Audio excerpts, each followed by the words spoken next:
So we talk about bonus schemes, which, as we're both aware, can be pretty contentious from time to time because it can demonstrate inequality at times.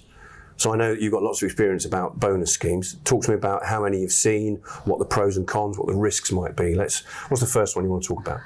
First one I want to talk about is probably the one that's most commonly employed, and that is where we target an individual, Okay. and we reward them for their individual performance, most commonly on how much they bill or bring into the practice. Right.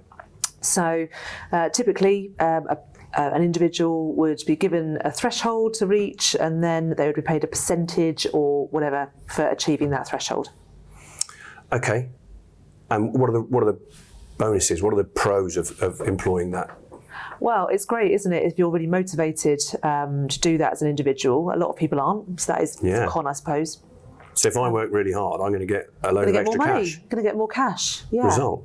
Yeah. But I guess there's a risk there that is going to promote greed. If I'm getting that, I'm going to work for me and me alone. Status, ego, that sort of thing starts to creep in. There is that danger, and I think what we see in practice is you've got individuals that are billing lots, and then a new person joins the team, and then all of a sudden the appointments have to be spread across 2 diaries. And that will directly impact that individual's earning potential. So I think one of the pitfalls of rewarding individual bonus that I've seen is that we're actually rewarding something that person doesn't have full control over. They can control what's put in front of them, but what if the practice owner has, reduced marketing spend or, as I said, brought on somebody else into the team? Yeah. Then actually they're not in control of how many patients are put in front of them. Therefore, that's going to affect their bonus and actually demotivate them potentially, especially if they've been earning quite well for a period. They become reliant on that income as well, so therefore they manage it according to their means at home. That gets taken away and they can no longer live like that, I guess. So there's an indirect impact on the wider sphere of influence they've got that's relying upon those finances. Exactly, but if you're working for yourself and you're only going to get paid on what you bill, what you're not going to do is lean in and take on any SOS appointments that are at no charge. You're going to be reluctant to take on an appointment that has no fee assigned to it because maybe it's part of a package of care for a colleague, for instance. You're not going to want to do all those things that are going to take you away from billing. Yeah, I see. So we talk about lone wolves quite a lot, don't we? And that's the mentality that we're promoting by employing that approach, potentially. Yes. Yeah. Okay, so we call that individual. What's another one that you've come across? One that I've seen employed over the last few years is called the hybrid scheme. Okay. And that's where you pay a base pay plus bonus. I think it was kind of that middle ground between bringing associates into the employed model, which has been a big transition over the last few years. So the hybrid scheme, you get paid a base salary, and then you'll get paid a percentage of everything you bill above that after costs have been taken into account. And that percentage might be between 25 and 40%. It depends on the practice owner's decision on that. So potential for some big bucks there. Yeah, there is, but it's got very similar issues to the last model. You're rewarding an individual, so we're only rewarding what they can bill, and if we're not putting the people in front of them, or they're not getting the diversity in their diary to be able to bill big, then that is going to directly impact their ability to earn. Yeah, no, I see that. I'm just aware that you've only spoken about the clinical staff so far, and there are more than clinicians in a practice. Right. So if I'm on the front desk, if I'm working on reception, or if I'm part of the ops team, how do I get a bonus, or do I not matter?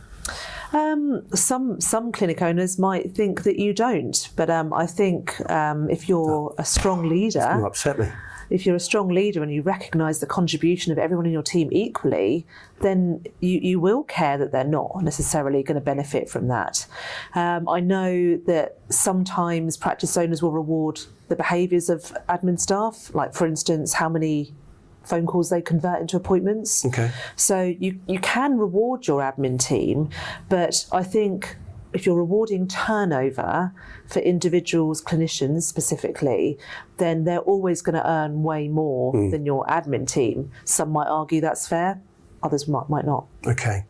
So is there an approach you've come across that it gives parity across all functions, all disciplines within the practice? So Tell me about that. what we've moved towards and what I discuss with my you do coaching, this? yeah, we actually Okay. do this now. We've moved away from that individual model because, like you said, it creates this lone wolf mentality, and I truly believe that you should reward stretch performance, so above what people should be doing anyway.